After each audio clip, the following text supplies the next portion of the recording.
Hi, I'm Rachel Abbasi. Welcome to the Recovery Daily Podcast. As always, thanks for spending time with me. Hello, welcome to today's episode, and I'm going to do something a little different. I want to talk about step 4, so I'm in the process of doing step 4 with my sponsor. When I say in the process, it means I keep thinking about it and not doing anything. So what I want to do is I'm going to go through a list of character defects. And so this is my second time through step 4, and I am not quite sure what was told to me before the first time I went through step 4, but because I just don't remember because I was so out of it from still recovering from drinking. Even though I think I went through step 4 well into my second year of sobriety, but gosh, it takes a long time for that. The clouds that are circling my head to lift when I got sober. So what I read this morning was about when we go through our character defects, we're looking at the defects that we have now, not the defects that we had when we were drinking.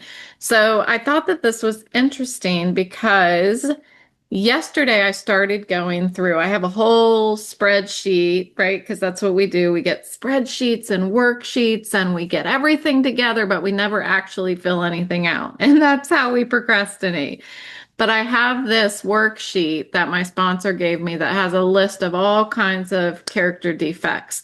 So I thought, well, I'm just going to go through these character defects and put a check by the ones that I feel that resonate with me, that I feel like I have.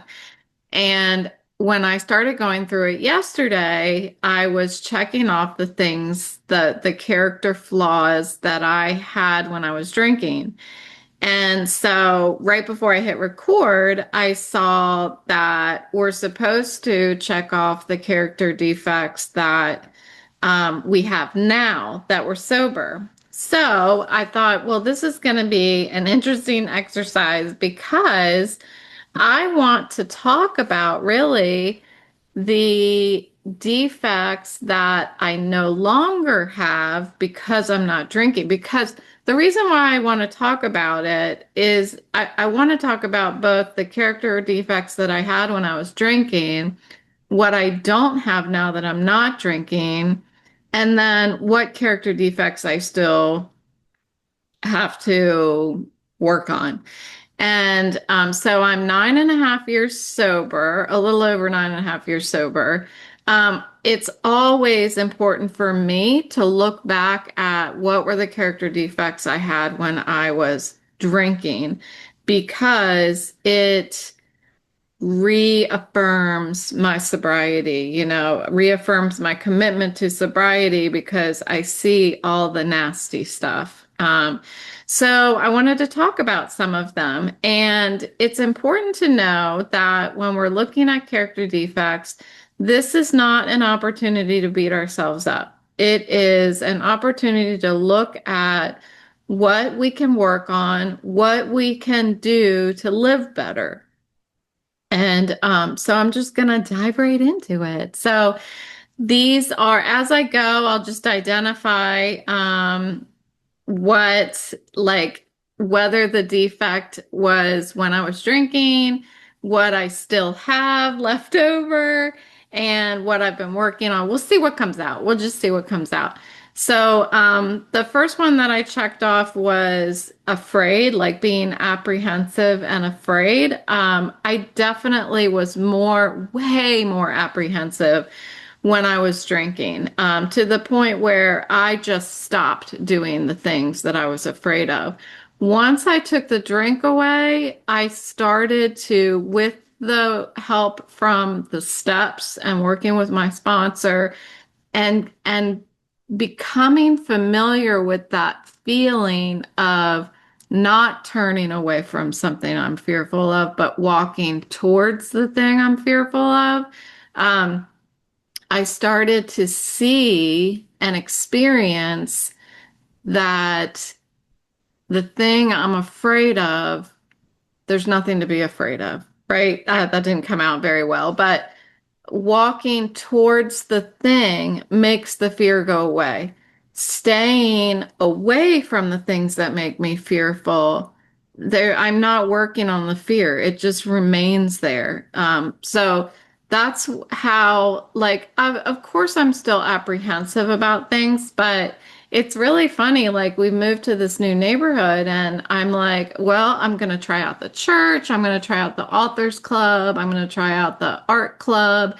And I even got invited to lunch with a person that I met, one of the authors, and I really enjoyed it. And these kinds of things I never would have been able to do when I was drinking. I would have said no. I wouldn't have said yes. And I think that working on that fear and apprehensiveness started with saying yes. That's what I learned in the program too. When somebody asked me to do something, say yes. Like turn off my wanter and say yes. And that's how I expose myself to things that I can learn.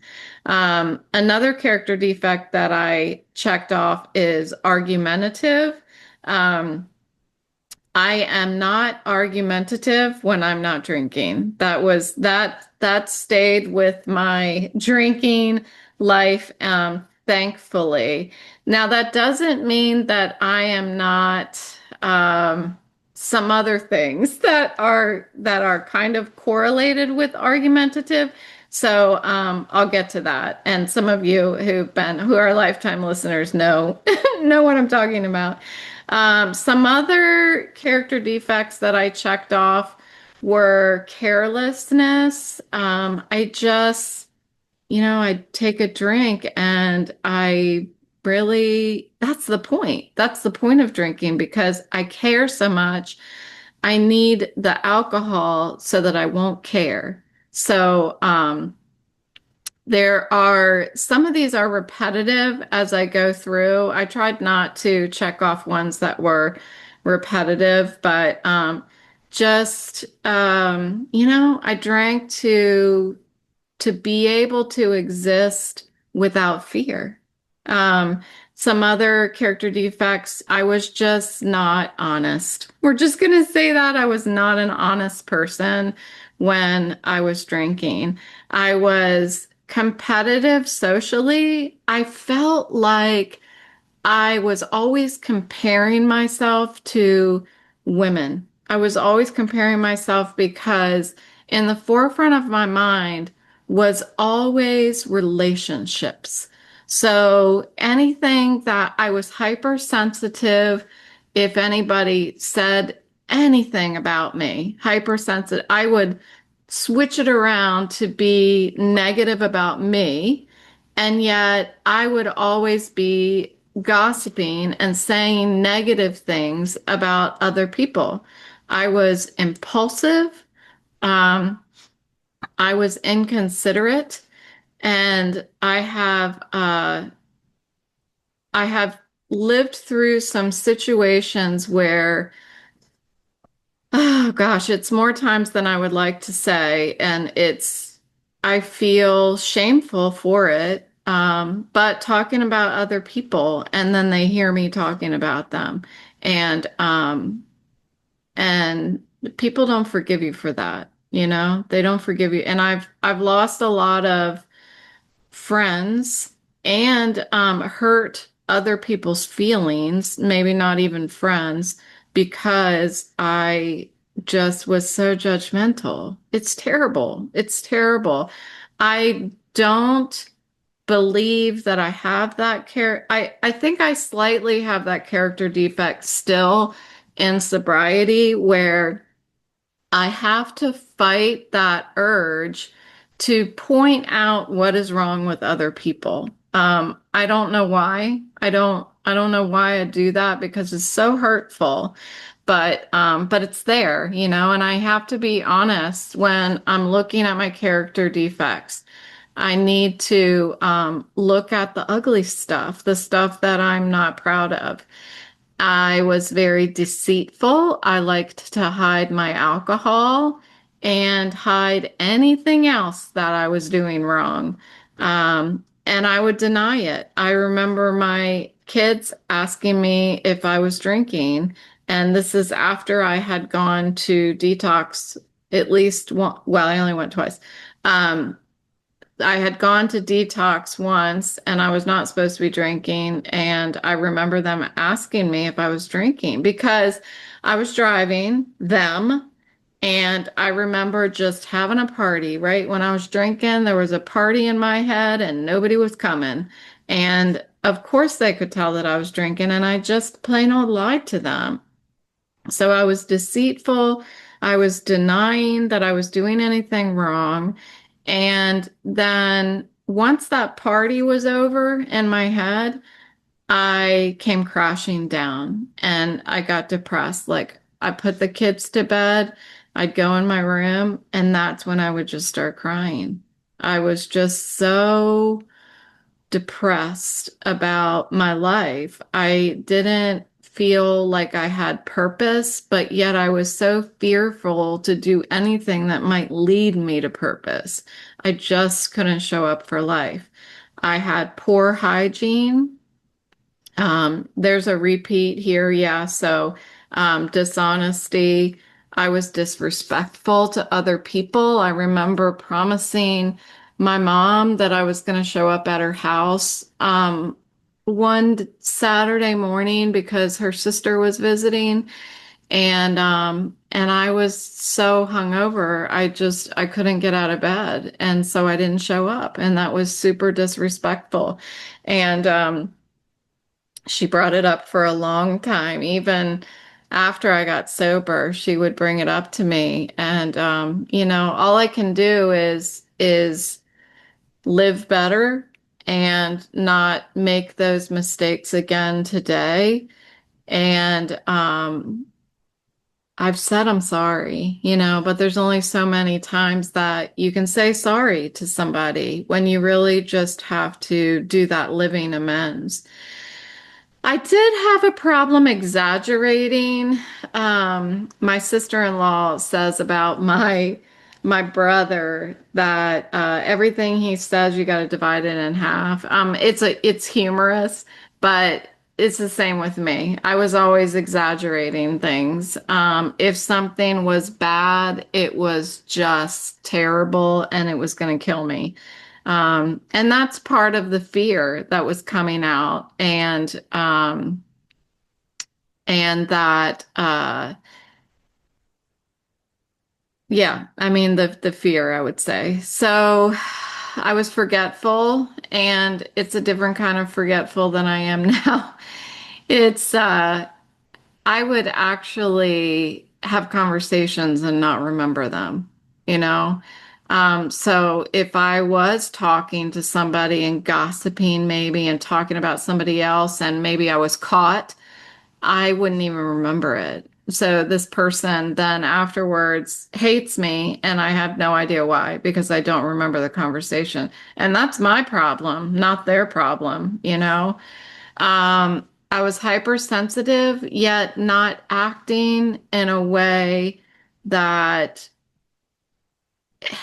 I was hypersensitive, but not acting in a way that supported people not having to say negative things to me, if you know what I mean. Like, I would behave in a negative way, and then I'd be hypersensitive about somebody telling me that I'm doing something wrong.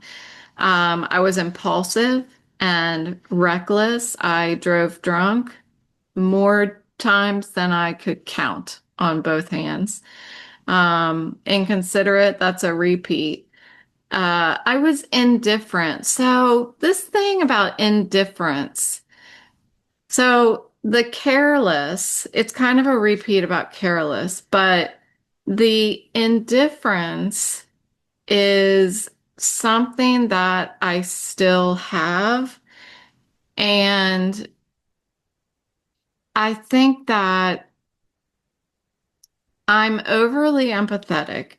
If I'm not taking my anxiety and depression medication, I am over empathetic in a very unhealthy way. And I was using alcohol to numb that, to numb the anxiety and the depression. And without alcohol, I I was able to actually look at the anxiety and depression and talk about it with a professional, talk about it with my fellowship, with my sponsor. And I still need medication.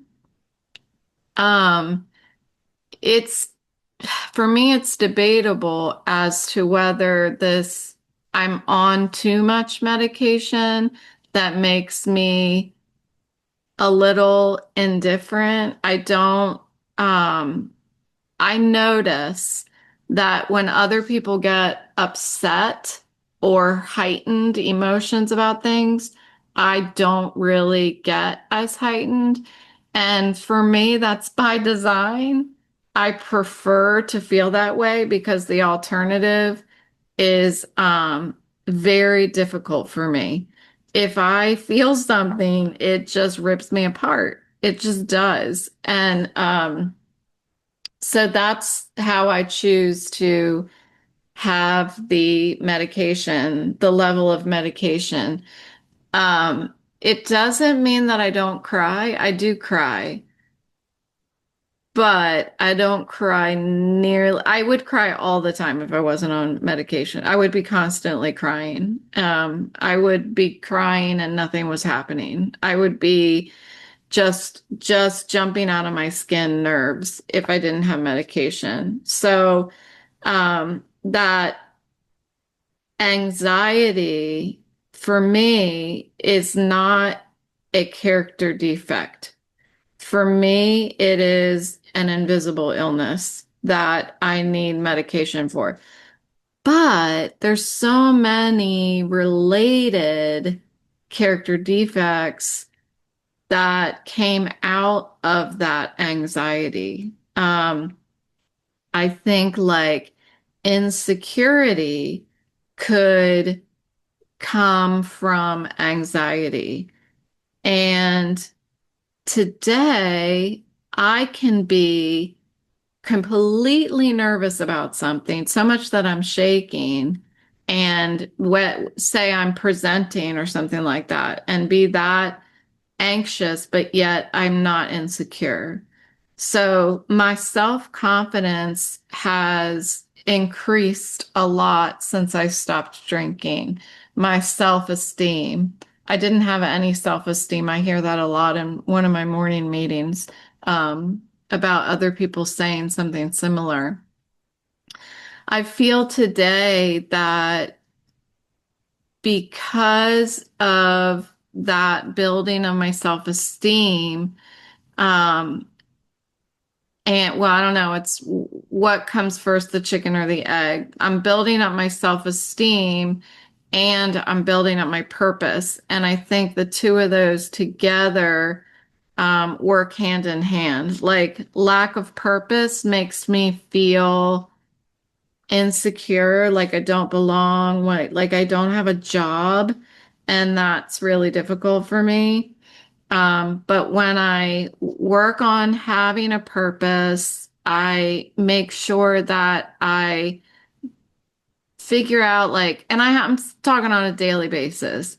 I figure out what I'm going to do each day and find that purpose. I want to get dressed and I want to look good for myself. I want to feel secure about myself and what my value is to this household, even, but to my family and my friends. So, um, laziness, that is certainly a character defect that I have battled over the years.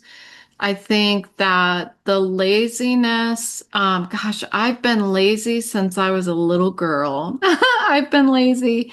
And then when I started drinking, like when I say that I was lazy as a little girl, like I didn't clean my room. And if my mom told me to clean my room, I still didn't clean my room. I don't know why I was bold to not do that. And honestly, like when I think back to her telling me to clean my room, and hi mom if you're listening, she would tell me to clean my room. I would go in my room, but I wasn't being purposefully defiant.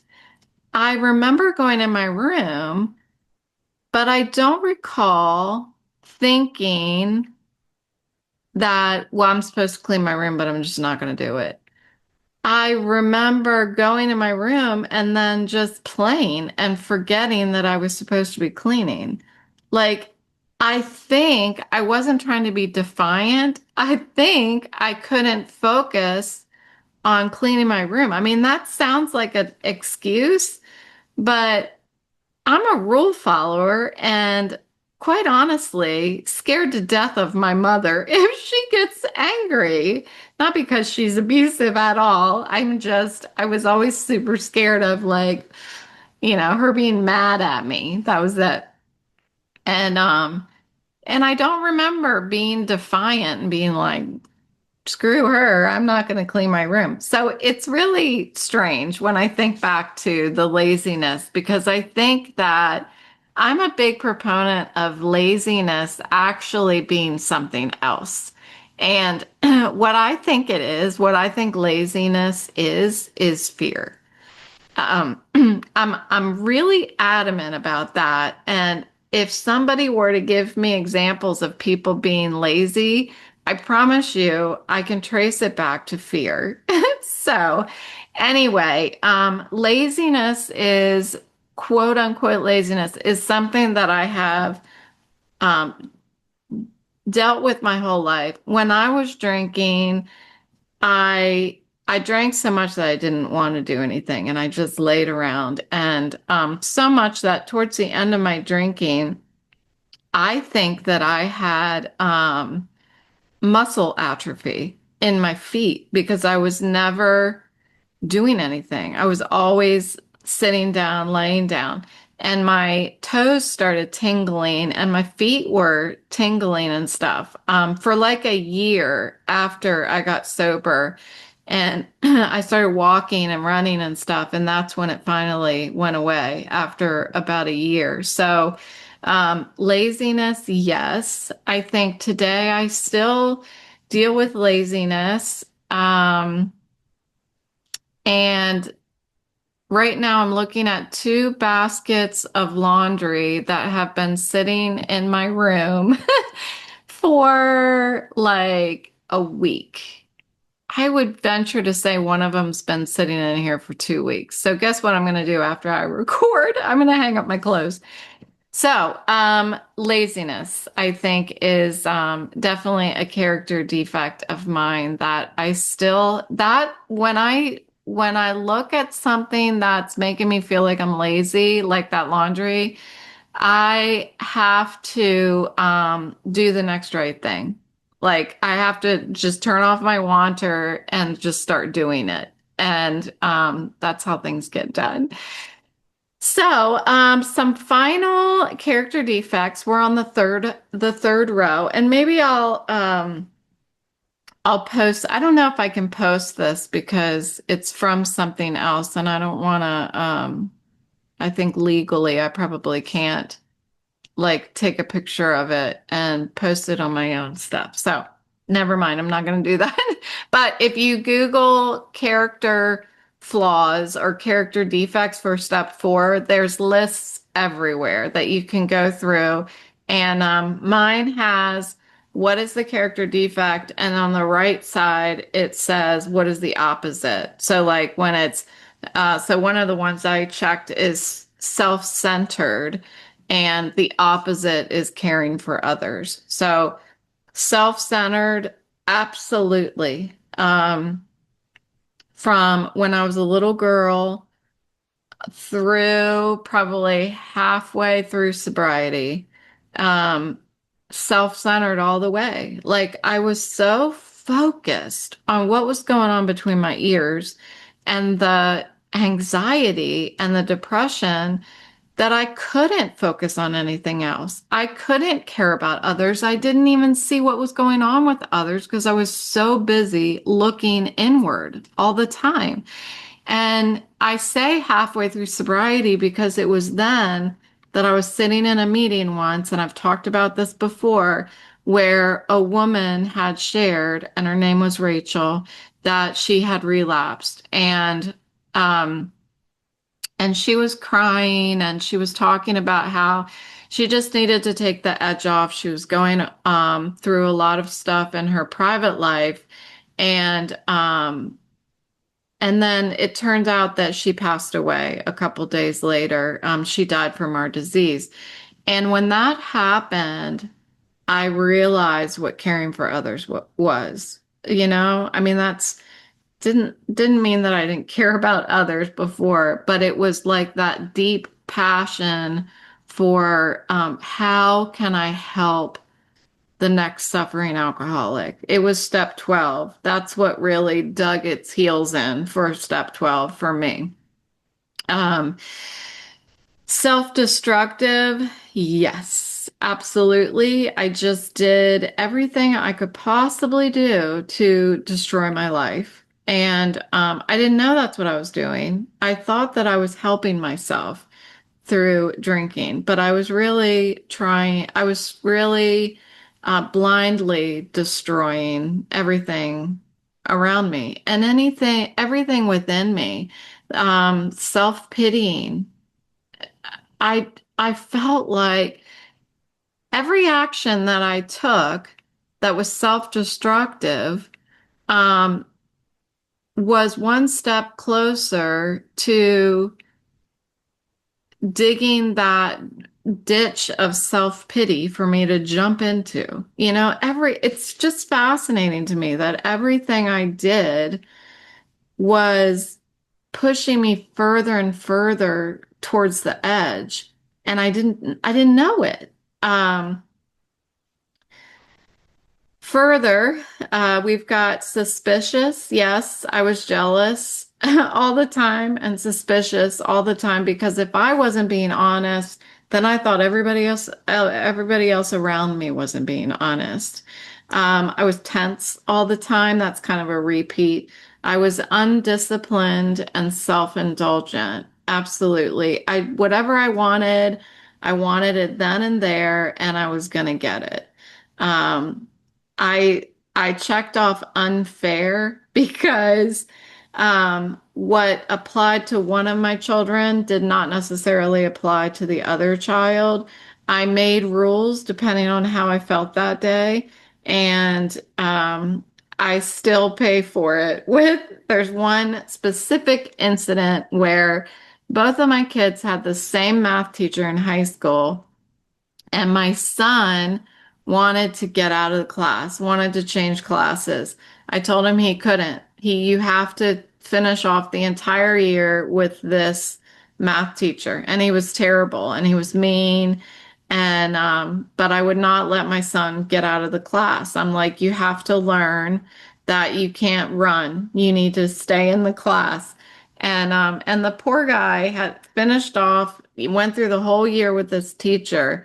And then 3 years later, or 4 years later, Bailey went into math and she had the same teacher. She came to me and said, can I get out of the class under this teacher? Can I switch teachers? And I said yes. And she was able to switch teachers. And I still feel so bad about that. But there's nothing I can do about it now. So yes, I was very unfair, and that's a great example of it. Um, I was unsupportive of others. That's kind of a repeat. I was untrustworthy.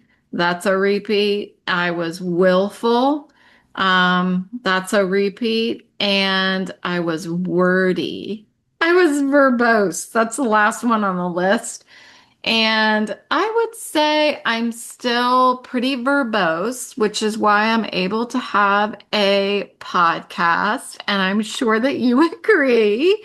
Um, so I think what I've learned, though, in respect to being wordy, is I know when to get quiet and when to listen.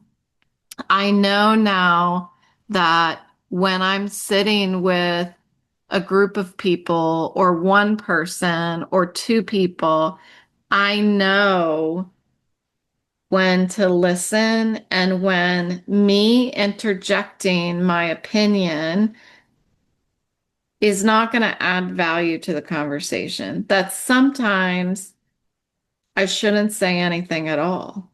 And that happens more frequently than I anticipated happening. Um, but it's a neat practice, and I think I've talked about that before, is when you're in a conversation with one person, multiple people, practice not talking when you're dying to say something.